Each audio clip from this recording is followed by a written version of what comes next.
Police today said fingerprints and shell casings collected at the scene of last week's murder of United Healthcare CEO Brian Thompson are directly connected to their prime suspect, Luigi Mangione. The fingerprints match the 26-year-old and the casings match the gun found on him when he was arrested earlier this week in Pennsylvania. To break down the latest, I'm joined now by William Brangham in New York. So, William, we have this new evidence now linking the alleged shooter here to the crime. Police also say that they're in possession of some notes written by him. What kind of insight is that giving us? What have we learned? And especially as it relates to motive in this case.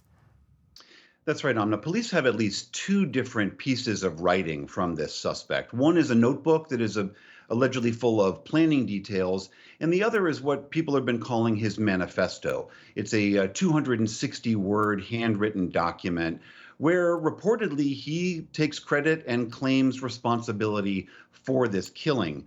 Now, the police have not released that manifesto in its entirety. One journalist claims to have a copy of it, and he's posted it on his website, and it is now floating all over the internet.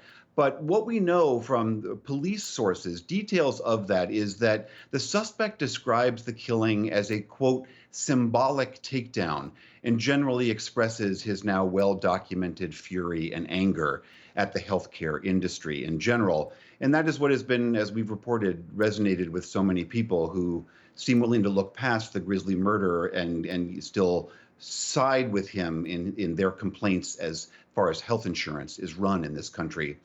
The notebook that the police have describes some of the planning process, reportedly, that he's going to go after an as yet unnamed healthcare CEO at a meeting, that would be a, quote, targeted, precise, and doesn't risk innocence, which apparently the suspect thought about using a bomb at one point, but decided that might injure too many other people that he didn't want to target.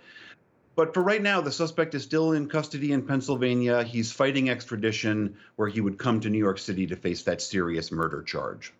And William, given that Brian Thompson, the victim here, the 50-year-old father of two, was a health insurance executive, there have been some making the connection between that, the work that he did, and also the reporting around the suspect in this case, who allegedly had a serious back injury and some back pain he was dealing with. What do we know about that connection?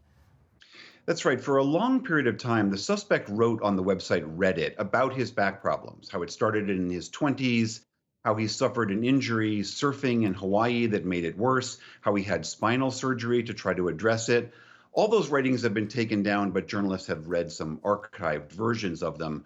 In those writings, there is no indication of violent or ill intent towards healthcare workers or the industry in general, but again, sort of documents his frustration with that system more broadly.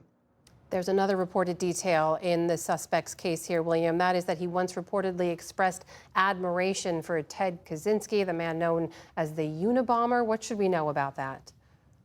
That's right. This suspect apparently posted a lot of book reviews on the website called Goodreads. And among them was him giving 4 stars to Ted Kaczynski, the Unabomber's manifesto. For people who are old enough to remember, Ted Kaczynski sent mail bombs all around the country, murdered 3 people and hurt dozens of other people, but wanted those attacks to draw attention to his manifesto, which was a critique of industrialization and the technological revolution that we were living through. And that is why some police officials believe that this suspect might have been inspired by Kaczynski, who, as I'm saying, used violence to draw attention to his political beliefs.